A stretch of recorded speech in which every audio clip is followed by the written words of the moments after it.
Good morning, everyone, and welcome to the IELTS Speaking Mastery. This is me, 𝐻𝐚𝐬𝐭𝐞𝐫𝐢𝐧𝐠, joining you from 𝐁𝐝𝐴𝐻 Academy. Yes, 𝐁𝐝𝐴𝐻 Academy has come with yet another speaking live to help you with your listening. And how are you all doing?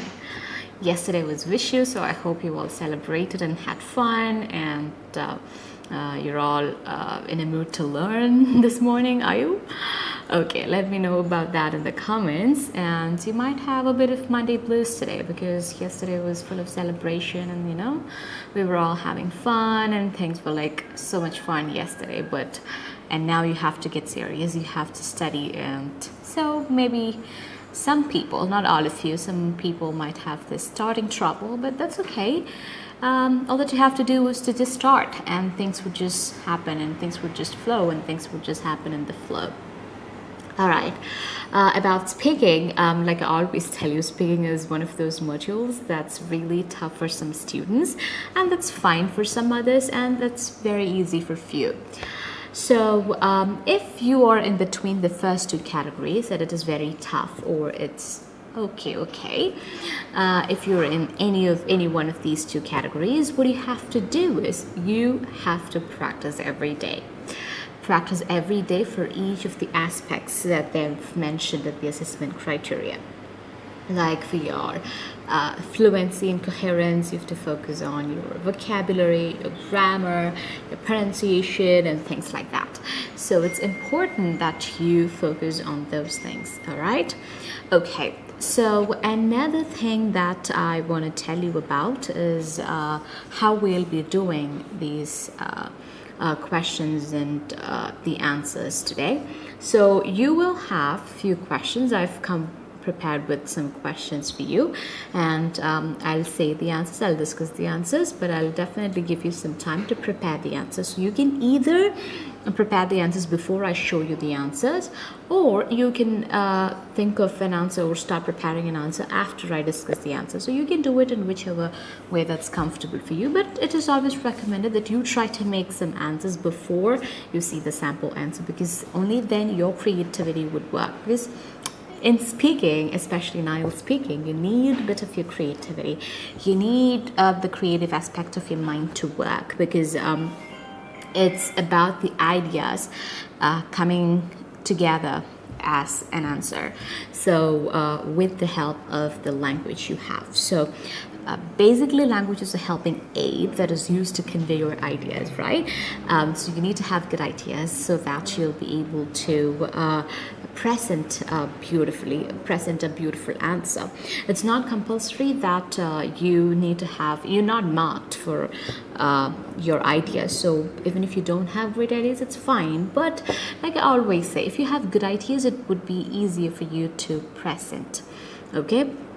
The answers, and that is important. So shall we start? Shall we begin? Are you all ready for it?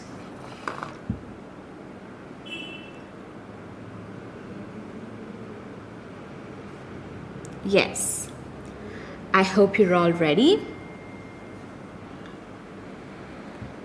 Yes. So we'll start. Today what I'll be doing is I'll be showing the questions on the screen, and I'll be also showing the answers, and we'll be discussing the answers, and I'll tell you different ways of answering these questions. And you can comment your answers as well, and I'll be correcting your answers. So that's how we will be doing. So first, we're having few questions on tea and coffee. So you get questions. So you know about part one. Part one, you're asked few questions on general topics or familiar topics. You have to answer them with 2 to 3 sentences. You'll be asking questions on general or familiar topics, and you'll have to answer it with 2 to 3 sentences. Very simple. And the only thing you have to be careful about is try to avoid those words they've used in the question, and try to answer to the question, and also avoid some grammatical errors, and to make sure the words are pronounced correctly and the answers have an order. That's it. This is very simple, right? And you just have to focus on your fluency. So fluency is something which you have to work really hard on. So tell me one of those criteria that you're really struggling with. We will help you with that. We'll discuss those areas as well. So we'll start with the first question. I'll show the question on the screen now. It's about tea and coffee. What questions can they ask us about tea and coffee, right? So, do people like tea and coffee nowadays? Do people like tea and coffee nowadays? Answer this question in the comments. Let me see your answers in the comments.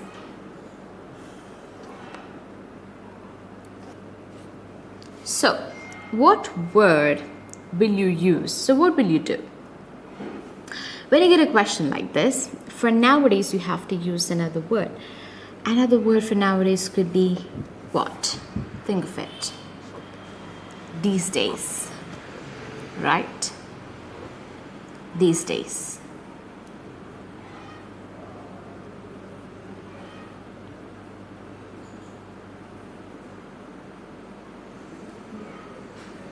These days. Do people like? You can say people love or fond of, things like that. For tea and coffee, you can use the same word. I think, so you can answer this thing. I think people nowadays like both tea and coffee, but they're more fond of coffee than tea, I would say. Though, or you can start off by saying something like this. Though I think people like both tea and coffee, apparently they're more fond of coffee than tea. That might be because of the extensive promotion by the coffee brands. However, if you go to a coffee shop, you'll still see them serving tea. So that shows the number of tea enthusiasts we have here, but not definitely, or perhaps not as many as coffee enthusiasts for sure. So you can answer it like that. Even though I think people like both tea and coffee these days, apparently they seem more fond of coffee than tea because of the promotion by the coffee brands. But if you go to a coffee shop, you'll see them serving tea as well. That shows the tea enthusiasts, but perhaps not as many as coffee enthusiasts. You can stop it like that. Let's see it. I believe people, so you can use words like I believe. I believe people nowadays enjoy both tea and coffee. However, they seem to prefer coffee over tea. So for like, you can use the word enjoy. I believe people nowadays, for nowadays you can use a word. I believe these people enjoy both tea and coffee. However, they seem to prefer coffee over tea. This preference might be due to the extensive promotion of coffee brands. It's interesting that many coffee shops also offer tea, indicating there are still tea enthusiasts, although perhaps not as many as coffee enthusiasts. Clear? Is it clear? Yes. Next question. Do you prefer to use tea or coffee to serve your guests?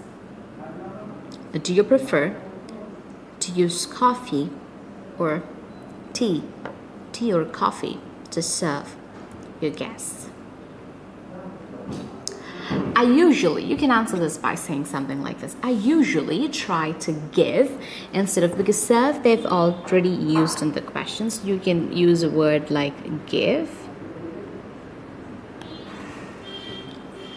I usually try to give my guests what they prefer when they come home, but sometimes I give them coffee as well because I don't stock tea powder at home. I like coffee, so I always have coffee powder at home. So sometimes I just get to give them coffee even though they might prefer tea. An answer like this would be fine. Or you could say, I try to give my guests what they prefer, but sometimes I wouldn't have what they prefer at home. I usually don't keep both tea powder or coffee powder at home because I don't drink tea or coffee. So I wouldn't have them in stock with me most of the time. So I will have to give them something else. Or even if I have the stock, it would be usually the tea powder because it takes a lot of time and effort to stock coffee powder, because the coffee powder would go bad if you don't take care of, if you don't store them well. So I don't keep it with me, and so most of my guests either get something other than tea or coffee or tea. You can give an elaborate answer like that, but make sure in the first 2-3 sentences you've actually answered the question, because even if they stop you in between, you've still answered the question. Is it clear? Okay. I usually try to provide my guests. See, provide, here is another word you can use for serve. Provide my guests with what they prefer. However, it all depends on what I have at home. Since I'm not a huge fan, I said the similar content, right? But using different words. See, when I wrote it, this was the idea I had. So when I'm talking to you now, I have a different way of presenting it. So even you have to find your own way of presenting it. It doesn't have to be the same every time you say it. So just be flexible with words and play with words. And say the same answer in different ways, and that can help. I usually try to provide my guests with what they prefer. However, it all depends on what I have at home. Since I'm not a huge fan of tea or coffee, I wouldn't always have them in stock. If I do have something, it's usually tea, because instant coffee powder tends to go bad quickly if not stored properly. Coffee powder tends to go bad quickly if not stored properly. So most guests either get what they prefer or tea. Beautiful. 3-sentence answer. This is a 3-sentence answer. So I've tried to put the answers in mostly 2 to 3 sentences. 2 to 3 sentences. Is it clear? Shall I move on to the next question? I'll give you a few seconds to answer this question. Try to answer this. When was the last time you had a cup of tea or coffee?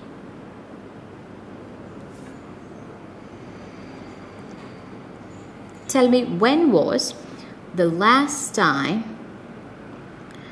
you had a cup of coffee? There are 2 ways in which you can answer this question, so try to answer that.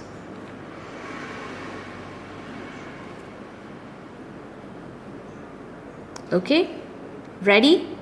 Comment your answers. Comment.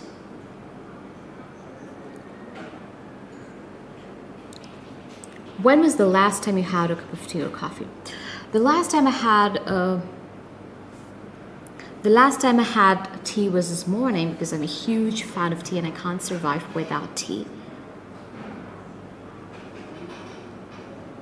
Okay, that is one way in which you can answer. But if you are somebody who does not drink coffee, try. Okay, I'm giving you this challenge. Try to answer it like one question you answer like you drink coffee every day, and you're a person who drinks coffee or tea every day.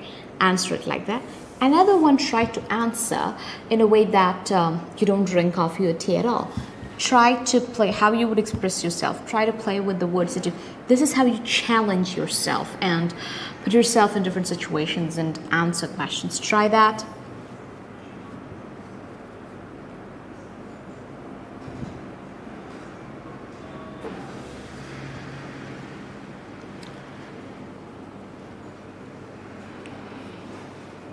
When was the last time? I'm waiting for your answers. Try it in 2 ways.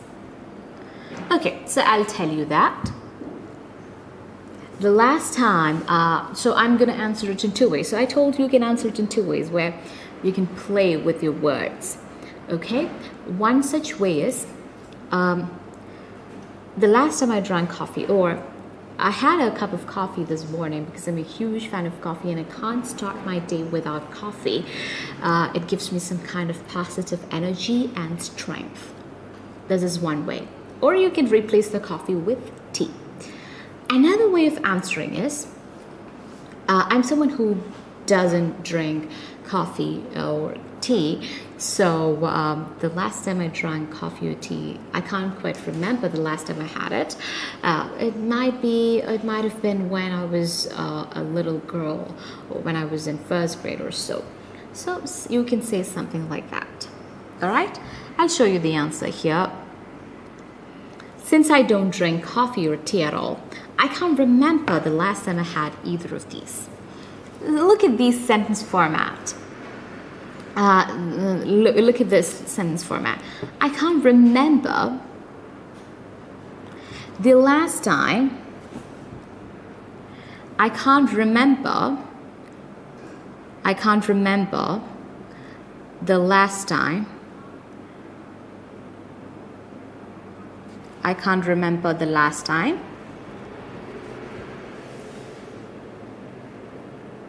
I had either of these. I had either of these. I can't remember. So here, why haven't I used the word neither of this? Because I've already used a negative thing in the sentence. Like can't is already in the sentence. So you don't have to use another negative form here. So I can't remember the last time I had either of these. It might have been when I was in the first grade or so, when I really wanted to know what all the fuss, like what is all this interest and there's attention for the coffee about, what is all the interest about, what was all the fuss about coffee and tea. I didn't like it and I realized that coffee and tea are not my cup of tea. Okay, so I gave you the two ways of answering this question. So when you're in the examination hall, you just have to go for the one that you're comfortable with. But when you're practicing, you can practice with different ways of answering it so that you become more flexible with words. Is it clear? Yes. Fourth one. Do you usually buy your coffee in a coffee shop? So look at this. When you answered these three questions, you've answered in a way that you don't drink coffee. So now how will you answer this question? Do you usually buy your coffee in a coffee shop? Assume that you don't drink coffee, but they're still asking you this question. How will you answer it? So you can answer it with the information you've already shared, with something like this. Like I mentioned before, I don't drink coffee at all because I'm very sensitive to caffeine. But if I ever had to buy a coffee, I'm sure I would buy it from one of those fancy coffee shops in the town and in the malls, because I've always wanted to go there and try one because they look so exotic and the smell there is just incredibly great. So I would definitely want to try one from there. I would buy one from there, though I may not drink it. You know, how you're showcasing your talent in the language, or your proficiency in the language. That's what you have to do. Or you can say, do you usually buy your coffee in a coffee shop? I don't usually buy a coffee in a shop. Or you can say, I don't usually buy a coffee in a coffee shop because it's way more expensive than the ones that you can make at home. And since I drink coffee every day, it is not affordable for me to just go to a coffee shop every time I want a coffee. So I would make it at home with my coffee maker. It's a beautiful coffee maker and it gives me the best coffee in the world. And I love that coffee and it gives me so much strength and positivity when I start my day. This is for those people who drink coffee. Or you can say, I usually buy coffees from coffee shops because they serve better coffees than the ones that we make at home.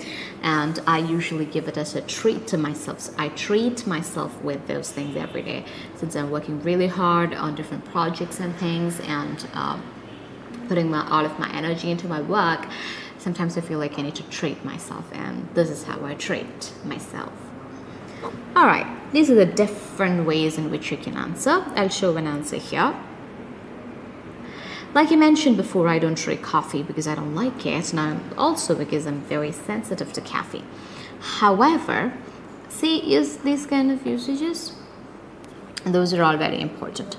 If I ever feel like having one, I would definitely buy it from one of these super cool fancy coffee shops that we have in the malls and other places, because I've always loved the coffee smell in those shops. They also offer a lot of varieties, I guess. So the smell in a coffee shop is just heaven, right? It's such a positive smell. It gives you some kind of positive vibe and a refreshing smell. Very good. So you can mention that as well. So just be part of the question. Just indulge in that process and answer. Shall we move on to the next question? Yes. Next questions are going to be on robots. So we answered questions on tea and coffee. So you should practice so many things with that question. You should practice the same question in different ways. You should look at the mirror and speak, and you should record yourself and see how you're saying, and listen to that and see if you have good fluency, vocabulary, grammatical range and accuracy, and pronunciation and things like that. So just observe yourself and practice yourself, okay? Robots, questions about robots. Okay, let's see. See, when you feel like, okay, oh my gosh, these questions are going to be about robots and I'm not really interested in robots and I have no idea about robots, how am I even going to answer these questions? Let me tell you, it's okay. You just have to have a basic idea about what's happening around. They might be just asking your opinions. You don't need to have specialized knowledge about robots to answer questions about robots. Okay, are robots important? See, it's nothing related to science or technology or anything like that. It's just your opinion. I think nowadays robots play a significant role, especially in various fields like hospital, medicine, and those kind of fields. In some industries, it plays a major role. So yeah, they are important. Or you can say robots play a significant role in our lives, because maybe not in our lives at this point, but it plays a very significant role in various industries where it makes people's lives easier and much safer, because it's able to do things that human beings find difficult to do or find repetitive or dangerous. So these kind of jobs are done by robots, and nowadays robots are very important in hospitals. I guess they help with things in the pharmacy and with some surgeries. So we have robotic surgeries and stuff. So they play a significant role, actually. Okay. Let's see. Robots hold significant importance in various industries, as they're capable of performing dangerous and challenging tasks that human beings find risky and difficult. They contribute to making our lives easier, safer, and more comfortable. Okay, a simple answer. Clear. Moving on to the next question. Do robots affect people's lives? At this point, we cannot actually tell whether robots will affect our lives positively or negatively, but it's sure robots will have an effect on people's life. It would be in a negative way or in a positive way, because when robots come, positive because it would definitely make our lives easier and comfortable and safer, and negative because when robots come and because of automation, a lot of people would lose their jobs. So jobless people would be a problem. That is a negative effect of robots in our lives. So that is okay. So that's how you can answer that question. Let's see. robots do have the potential to affect our lives in both good and bad ways. On the positive side, they can make our lives easier, more comfortable, safer, and more precise in various fields such as defense, healthcare, etc. On the negative side, many people could possibly lose their jobs and become unemployed as these robots outperform them. Okay? Next question. Let's look at next question.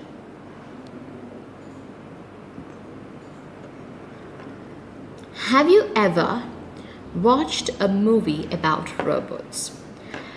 You can answer this in two ways. Okay? You can say, I've never actually watched a movie on robots because I'm not a huge movie fan, and also I'm not interested in robots. So I haven't actually watched a movie on robots, though I'd like to watch one because just to see how it is, how it would be, how our lives would be with robots. Okay? Or you can say, I've actually watched a movie on robots, and that was when I was in 6th grade or something. The name of the movie was 𝐴𝐿THR. It was about the scientist making a robot and this robot controlling him. So it was an interesting movie to watch. It just gave us an idea about how our lives would be if robots come in the future, or if robots become really common in the future. Yes, I've watched a movie centered around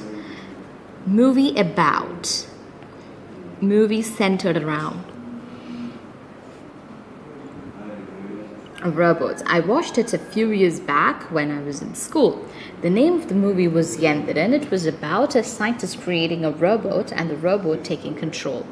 But I don't quite remember the whole story. It was interesting to see how our lives in this world could be in the future with a lot of robots. Okay? Next one.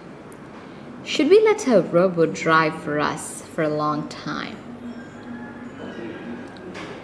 I think it depends on the quality of the robot, who has built the robot, and how much research was done before making such a robot and things like that. But if it is a really good robot, you can definitely make him drive for a long time, because it's a machine and it wouldn't be tired or fatigued like human beings. It wouldn't be sleepy, so it would be able to drive for a long time. Or you can say it in the other way. A robot is at the end of the day a machine that is programmed, and you can trust them. You cannot trust them completely. So it's always better to give it some break and see if everything's okay, and then let it drive for another 30 minutes or 1 hour. Then again, check if everything's okay. So just giving it breaks would be great, though we can make use of them in going for long drives. Let's see the answers. If robots are constructed properly by skilled individuals following extensive study and experimentation, then certainly we could. I believe it would be significantly safer, since robots are machines and don't experience fatigue, drowsiness while driving. Nonetheless, there should be constant monitoring for potential errors, charging, and other technical considerations. There should be, nonetheless means but, however, that meaning. There should be constant monitoring for potential errors, charging, and other technical considerations. Clear? Or you can say this thing in a different way. With the basic English that we have, if it's properly built, for constructed we're using the word built. Robot by efficient people. For skilled people we're using the word efficient people. After a lot of study, extensive study, lot of study,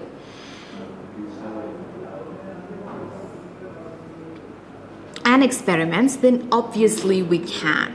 For certainly we're using the word obviously we can.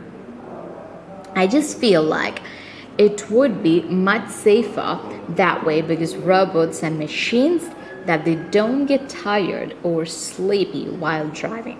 However, someone should obviously be monitoring them for any errors, charging, or other technical aspects like that. So either way you will get marks, okay? But if you want to have this advanced English, you can go for the first type of answer. But if you want to just go for a moderate level of answer, you can go for the second one. For both of the answers, you will get marks. Your answers are correct. But the fourth one has better vocabulary. Okay? Yes. Next question. What can robots do for you at home? What can robots do for you at home? I think robots can do almost everything at home, right from cleaning to cooking and taking care of a baby. Everything can be done by a robot, because it's a machine that can be programmed in multiple ways. I believe robots could handle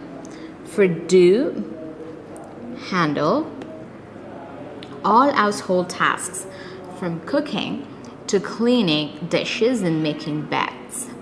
You would just need to program them and press a button. Robots have the potential to make daily life more convenient and efficient at home. Let's look at another set of questions, which is gifts. Gifts. Let's see. First one, have you ever sent handmade gifts to others? So when the question starts with have you,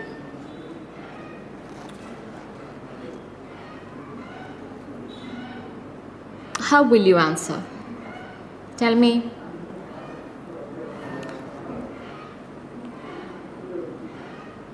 I have, right? Have you?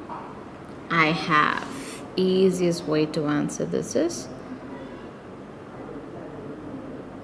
I have. Have you ever sent handmade gifts to others? I have never, or I have.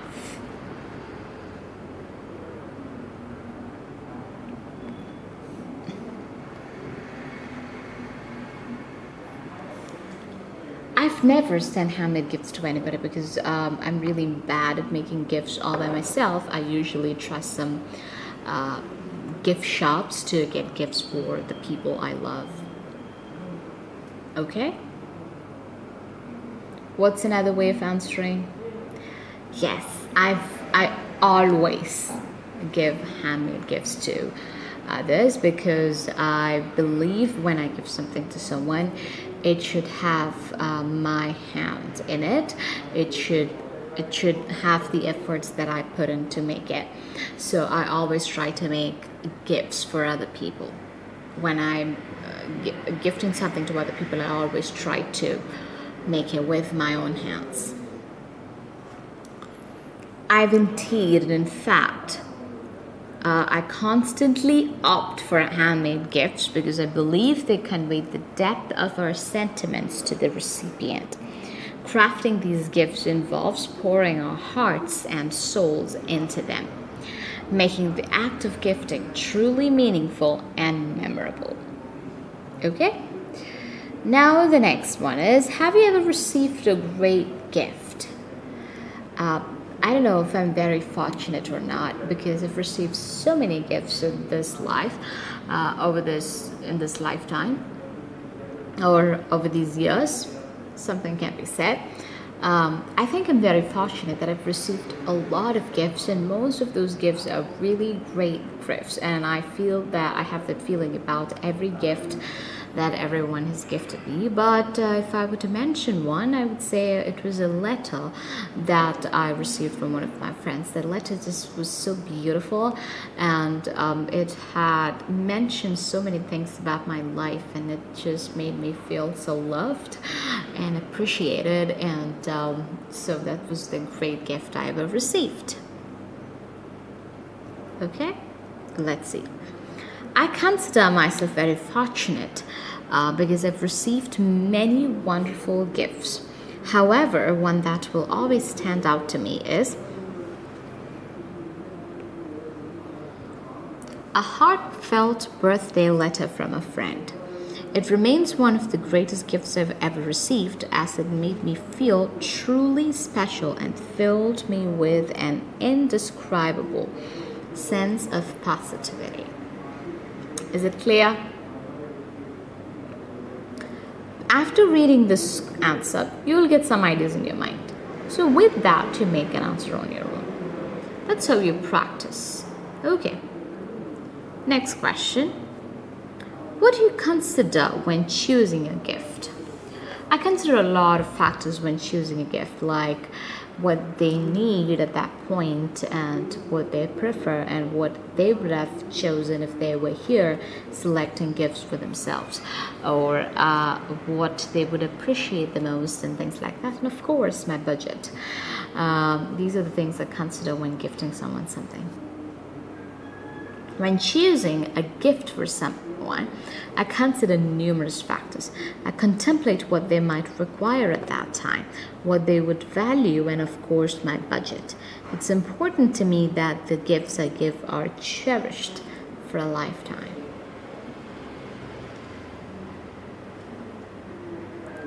Or you can say, I take into account many factors when selecting a gift for someone.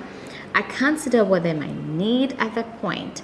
So here you look at this word. I take into account many factors when selecting a gift for someone. I consider, I contemplate. Like different levels of English. I consider what they might need, require. Point and what they would appreciate, would value, appreciate. And of course, obviously, how much I can afford, my budget. It's important to me that the gifts, I always ensure that the gifts are something they would treasure forever. It's important to me that the gifts are cherished for a lifetime.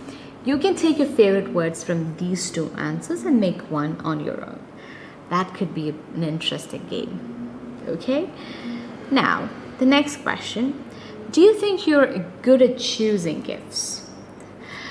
I'm not sure about that because though people whom I've gifted have told me the gifts I gave them were incredible, I don't quite trust them. Either some of them might have lied to me, just being super nice to me because they wanted to be super nice to me, or because it can't be true that the 100% of the gifts you gave were really the ones that they liked and they appreciated and they could genuinely appreciate, because it's not possible that all the gifts you give to someone would be appreciated genuinely. So I highly doubt if I'm a good person, if I'm that good at choosing gifts. I'm uncertain about my gift selecting abilities because everyone I've gifted has expressed appreciation for the gifts. This makes me question whether I'm truly skilled at it, as it seems unlikely that everyone would genuinely like what I give them. Okay, either some were being kind and not entirely truthful, or perhaps I'm exceptionally good at selecting gifts. So how will you answer this question? Try it once again. So when you see an answer like this, what you do is you look at the words that you found interesting. You note those words and try to use them in your own answer. That's it. So here, gift selecting. Choosing is already given. So gift selecting is a good word because everyone I've gifted has expressed appreciation for the gifts. This makes me question whether I'm truly skilled at this, as it seems unlikely that everyone would genuinely like what I give them. Either some of them were kind and not entirely truthful, or perhaps I'm exceptionally good at it.